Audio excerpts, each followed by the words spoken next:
અમર્યાદ મર્યાદા વાળા એને પુરુષોત્તમ પુરુષ કહેવાય.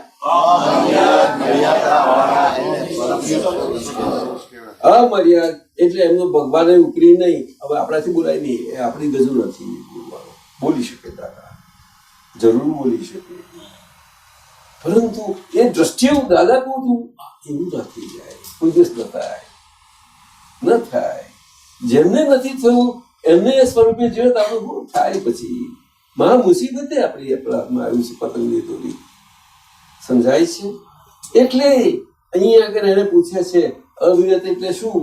અખંડિત. એ તો જીવનમાં ઘડાઈને આવ્યું હતું રહે, કેમ કરીને રહે.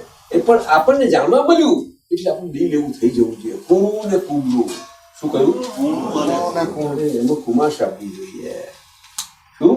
હા, એક તો આ કાળમાં દિલ લઈને આવ્યા હોય, ગમે તેટલી ભક્તિ હોય, ભક્તના હૃદય પુરાવ કહેશે ખરા, પણ કળિયુગનો માલ તો છે જ નહીં. બધું કળિયુગનો માલ એ સડેલો નહીં, પણ કળિયુગનો.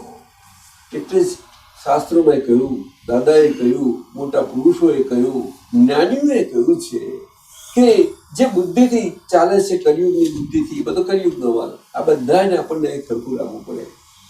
એક છે ને દાદાને કહે છે મારા જ્ઞાન થતા પહેલા કેટલી અનેક આડાઈઓ હતી. એક એક જોઈ ઘણી ઘણીને આડાઈઓ નીકળે. હું જીવ્યો ત્યાર પછી આ બધી આડાઈ નીકળી ગઈ.